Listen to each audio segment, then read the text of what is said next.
Hello everyone, welcome to Apex Institute. Do subscribe our channel for more education related content.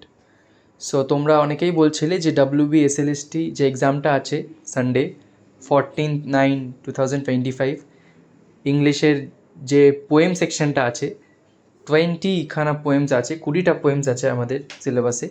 তো তোমরা অনেকেই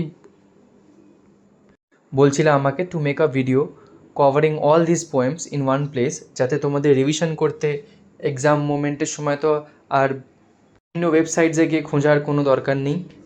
একই জায়গায় মোস্ট ইম্পর্ট্যান্ট এমসিকিউজ আমি তোমাদের সাথে শেয়ার করছি।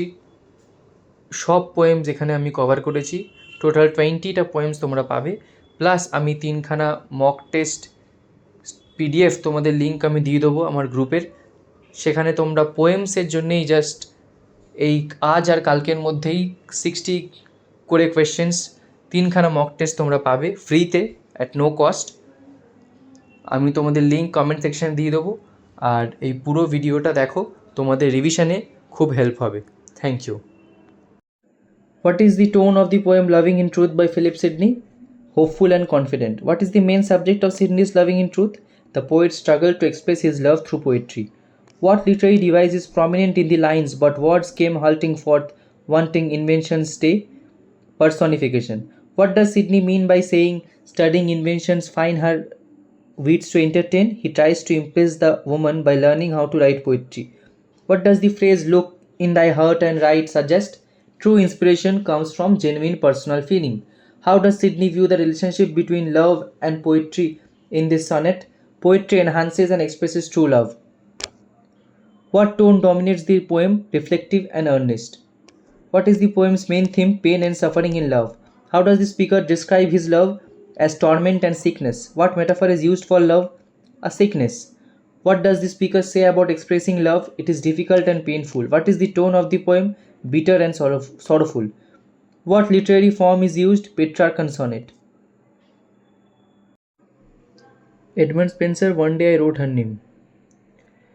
What is the poem about? Love and immortality through poetry. How does the poet preserve his beloved's name? Through poetry. What does the poet say about time? It cannot touch the name in poetry. What metaphor is used for the beloved's beauty? Eternal summer. What literary form is the poem? Spenserian stanza. What does the beloved say when the poets write her name on the sand? The waves will wash it away. What does the beloved remind the poet about human life? Humans are mortal and subject to decay. How does the poet challenge the idea of death? By promising his verse will make her immortal. In the poem, what is washed away by the tide? The beloved's name written in sand. What theme dominates the sonnet? The tension between mortality and immortality. What is the central poetic device Spenser uses to express immortality? Poetry as eternal record. William Shakespeare, Shall I Compare Thee? What is the central theme? Eternal beauty through poetry. What does the speaker compare the beloved to? Summer's day. What is about the summer day? It is sometimes too hot or too short. How will the beloved's beauty last? Immortalized in poetry. What literary form is the poem? Sonnet. What tone dominates? Confident and praising. What is the main theme of the poem? The permanence of poetry and immortalizing beauty. How is the beloved's beauty described compared to a summer's day? More lovely and more temperate. What does summer's lease hath all too short a date mean? Summer lasts only briefly. Who is the poem addressed to? A young nobleman or friend. What role does the poem itself claim to have? To immortalize the beloved's beauty through verse. What literary form is Shall I Compare the poem? Sonnet. What is the poem's main theme? Love and spiritual awakening. How do the lovers view their past? As meaningless before they meet. What metaphor is used for their love? A map of the world. What does the speaker say about their souls? Conjoined and complete. What literary device dominates the poem? Metaphysical conceit. What is the tone? Joyful and intimate. What is the state of life described before the lovers meet? Like a long sleep or dormancy without love. What theme is conveyed by the phrase, make small little room and everywhere? The universe contained within their shared love a microcosm and macrocosm idea. What metaphor does Donne use to describe the lover's face? Two hemispheres without sharp north or declining west. What does Donne imply by love so alike that none so slacken and none can die? Their love is perfectly balanced and eternal. How does the poem relate to spirituality? Wholeheartedly embraces an elevated form of spiritual love connected to the physical. What literary technique is most prominent in the poem? Metaphysical conceit. Who is the speaker in the lamp? A child. What does the lamp symbolize? Innocence and purity. Who made the lamp according to the poem? Jesus Christ. What literary device is predominantly used? Dialogue. What question does the child ask? Who made the lamp? What is the tone of the poem? Joyful and gentle. In the lamp, who is the speaker addressing? Lamp. What does the lamp symbolize in the poem? Innocence and purity. Who is identified as the creator of the lamp? Jesus Christ. What qualities of Jesus are emphasized in the poem? Meekness and mildness. What connection does the speaker draw between the lamb and Jesus? Both represent innocence and share the same name. How does the poem contrast with Blake's The Tiger? The lamb represents innocence, the tiger represents power and fear. What is the central question of the poem The Tiger? Who created the tiger? What contrasts with the tiger in Blake's poems? The lamb. What literary device is prominent in the tiger? Rhetorical questions. What mood is conveyed in the poem? Fear and awe. What is the creator's potential attitude? Questioned, fear. What is fearful symmetry? The creator's design. What central question does the tiger pose about its creation? Who could or who would dare create such a fearful and powerful creature? What does the phrase fearful symmetry likely allude to? The tiger's physical beauty and terrifying nature. How does Blake contrast the tiger with the lamb? The lamb is innocent and mild, the tiger is fierce and powerful. What imagery is used to depict the creation of the tiger?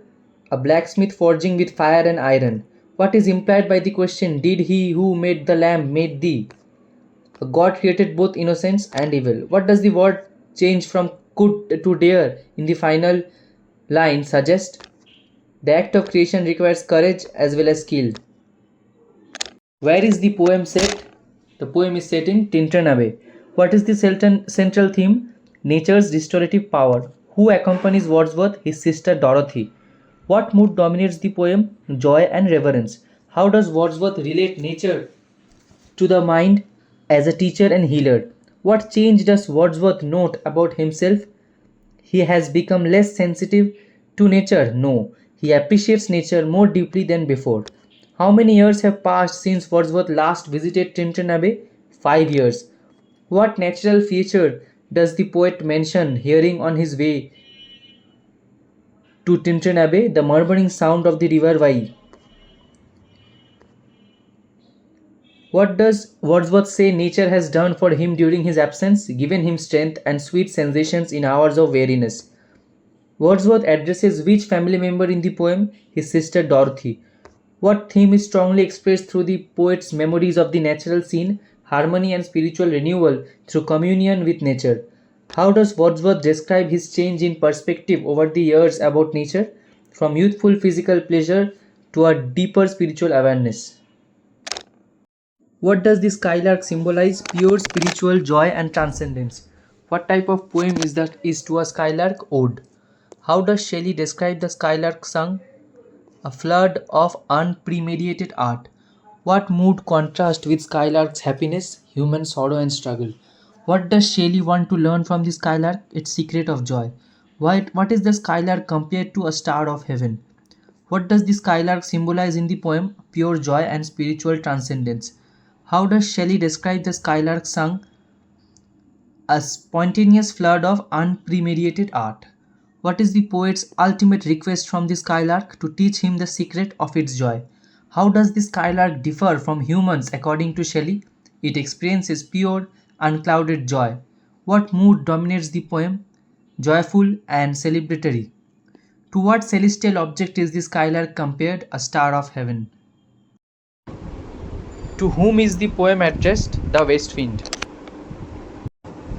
How is the west wind described? A destructive force of nature. What does the west wind symbolize? Change and revolution.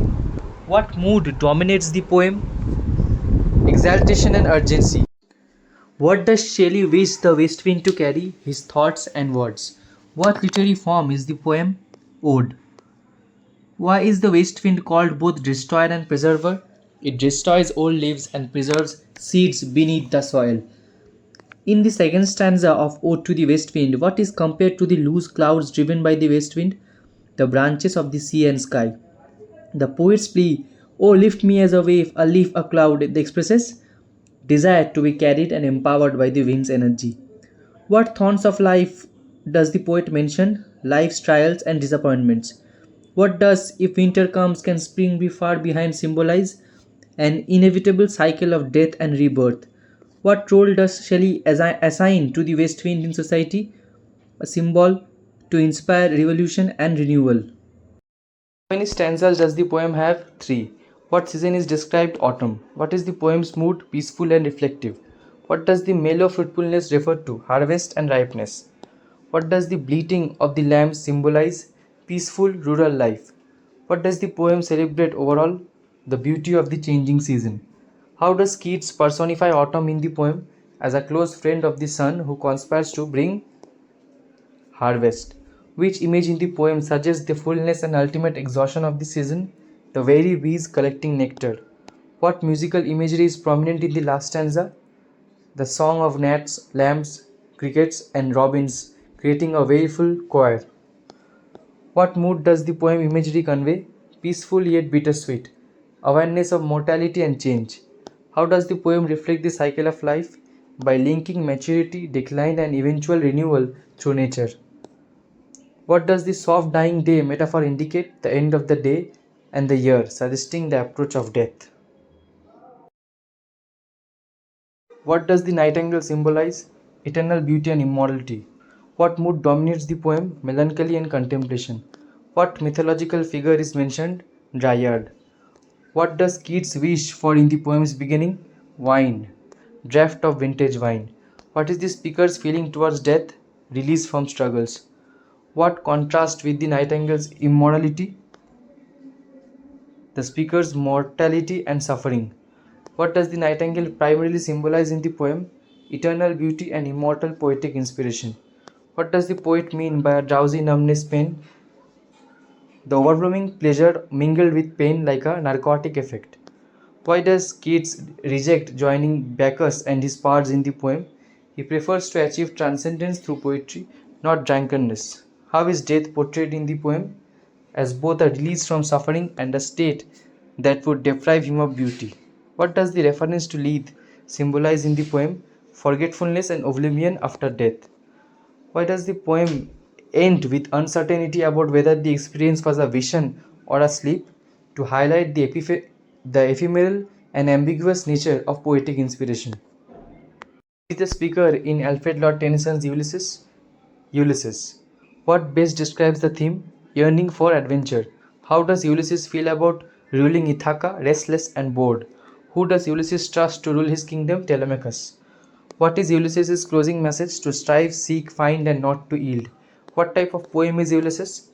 Dramatic monologue. What does the steel hearth symbolize in the poem?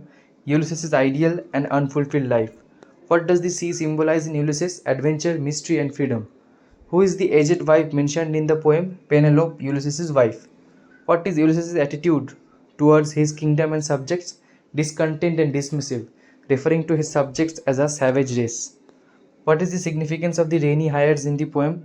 Symbolizes storms and troubles in life. What does Ulysses resolve at the end of the poem?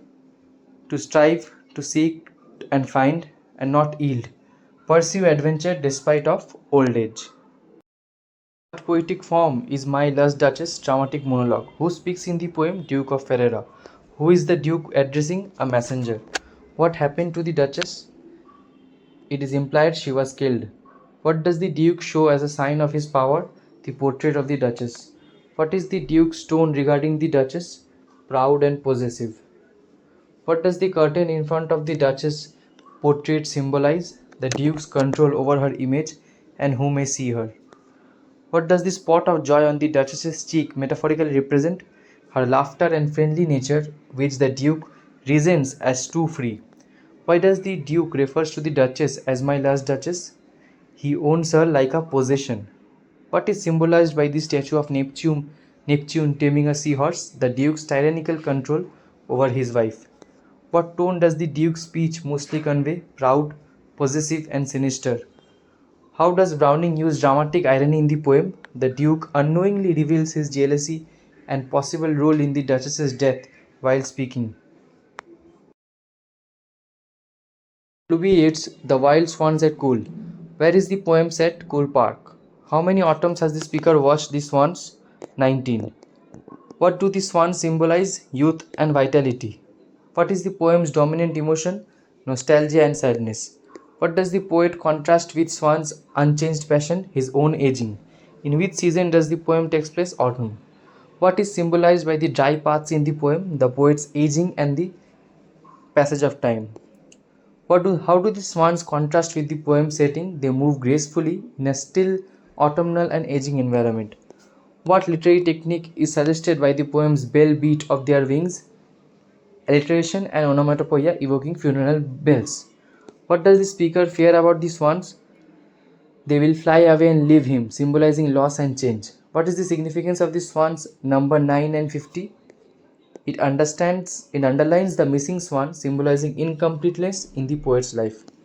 Which occult or mystical concept is reflected in the poem? The cycle of life and death, symbolized by eternal natural cycles. What is the setting of Strange Meeting? Dreamlike underworld. What literary device dominates the poem setting? Imagery. Who is the speaker addressing in the poem? His dead enemy.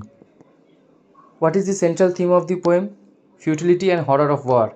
What feeling dominates the poem's tone? Despair. What does this strange meeting symbolize? Reconciliation beyond death.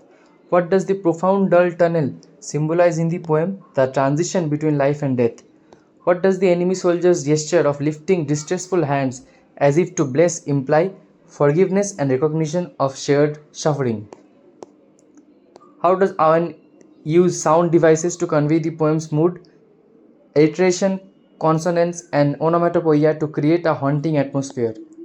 The phrase, "I am the enemy you killed, my friend," is an example of what literary device? Oxymoron.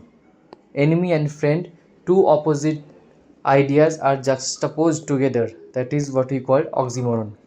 What is represented by the sleepers groaned in the tunnel? Dead soldiers trapped in limbo. How does the poem challenge traditional notions of the enemy in the war? It humanizes the enemy, emphasizing shared fate and suffering. What is the primary theme of the Hollow Man? Spiritual barrenness and moral decay. The phrase "Mr. Kurds, he dead" at the beginning of the poem refers to Joseph Conrad's Heart of Darkness. How many times is the line "This is the way the world ends" repeated? 3 times. The hollow men are described as spiritually empty but outwardly full. What literary style does the hollow man represent? Modernism. The phrase "between the idea and the reality" emphasizes paralysis and failure to act. What does the cactus land symbolize? A barren, spiritually desolate world. The prayer of the hollow man is characterized by incoherence and inability to pray properly. What emotion dominates the tone of the poem? Despair. The poem's ending suggests quiet resignation to a mundane end. What does the phrase "death's other kingdom" signify? A spiritual limbo or void. The poem's fragmented structure symbolizes the disintegration of meaning in modern life. Who is Kublai Khan? A Mongol ruler and founder of the Yuan dynasty in China. What natural feature is described at the beginning of Kublai Khan? A sacred river running through caverns. What is the name of the pleasure dome built by Kublai Khan? Xanadu. How does the poem describe the domes surrounding fertile gardens and forest? What interrupted Coleridge's writing of Kublai Khan? A visitor calling him away. Which literary theme is prominent in Kublai Khan? Nature versus civilization. What is the tone of Kublai Khan? Mysterious and sublime. How is the river described where it flows through the caverns? Tossing, dancing, and with a deep tumultuous roar.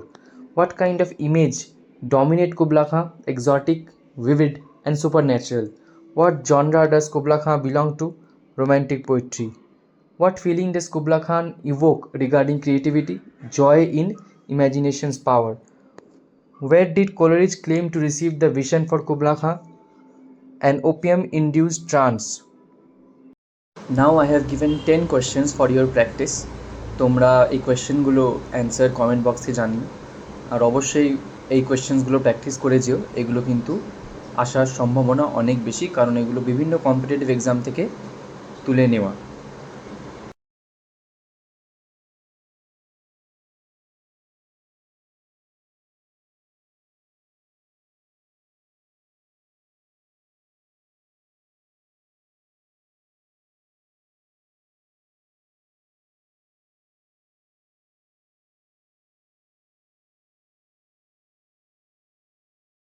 From ST Coleridge's Christabel. Who is Christabel? The Baron's daughter. What is Christabel doing at midnight in the woods, praying for her betrothed knight? What is the name of the mysterious woman Christabel finds in the woods? Geraldine. What does Geraldine describe her situation to Christabel? She was kidnapped by 5 warriors. What color robe is Geraldine wearing? White. What animal howls warningly in the poem at midnight? Dog. What emotion does Christabel feel towards Geraldine initially? Sympathy and compassion. What does the oak tree symbolize in the poem? Protection and prayer. What is the relationship between Sir Llewellyn and Christabel, father and daughter? What theme is central to Christabel? Good versus evil and innocence versus corruption. What supernatural power does Geraldine exhibit? Hypnotic or enchanting influence. What is the poetic form used in Christabel? Ballad. Now I have given 10 questions for your practice. তোমরা এই কোয়েশ্চেনগুলো answer comment বক্সে জানিও, আর অবশ্যই এই কোয়েশ্চেনসগুলো practice করে যেও। এগুলো কিন্তু আসার সম্ভাবনা অনেক বেশি, কারণ এগুলো বিভিন্ন কম্পিটিটিভ এক্সাম থেকে তুলে নেওয়া।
From The Rape of the Lock by Alexander Pope. What does the phrase dire offense from amorous causes in the opening lines of Canto 1 refer to? The stealing of Belinda's lock of hair. Who is the guardian sylph that appears in Belinda's dream in Canto 1? Ariel. What is the primary role of the sylphs as described in the poem's first canto? To guide and protect Belinda, representing the female vanity and pride. The mighty contest in Canto 1 symbolizes which mundane activity? Belinda's morning toilet and dressing ritual. In Canto 1, what does Belinda's mirror symbolize? Vanity and self-obsession. How does Alexander Pope elevate trivial events to epic proportions in Canto 1? By portraying Belinda and her attendants as gods and heroes. What is the setting of Canto 2? The Thames River. What does Ariel do after warning Belinda of impending danger? He gathers other sylphs to protect her. What is the significance of Baron's burning of love tokens before cutting Belinda's lock? It mocks the seriousness of epic hero rituals. What does River Thames symbolize in Canto 2? The center of social life for the aristocracy. How does Pope describe the Baron's desire for Belinda's lock? As an uncontrollable passion driven by vanity. Which of the following traits does Pope attribute to the sylphs? Playfulness and vanity. I am giving you 10 more questions from Rape of the Lock to practice. Do give the answers in the comment box. Who is Shock in the poem? What literary style best describes Pope's approach in this poem? Who inspires Belinda's morning dream? Why does Pope begin the poem with an invocation to the muse? What do the sylphs' rules for the protecting woman emphasize? How does Homer use humor in the Rape of the Lock? What kind of lock is central to the poem's plot? What emotion does Ariel experience when he learns of Belinda's inner thoughts? What does Aries substance and beings of the light the poet describe as the flower of virtue in the poem? Holiness. What does the poet compare to a rose in the poem? The fleeting nature of life and beauty. What is the central theme of virtue? The transient nature of physical beauty and earthly things. According to the poem, what happens to the soul of a virtuous person after death? It ascends to heaven. How does the poet view virtue in relation to time and nature? Virtue is timeless and beyond the reach of time. Which of the following best describes the tone of the poem Virtue? Reflective and contemplative. The line, only a sweet and virtuous soul, like seasoned timber never gives, suggests that a virtuous soul is stable and unshaken by life's challenges. In the poem Virtue, what is the ultimate fate of earthly things like flowers and beauty? They decay and eventually fade away.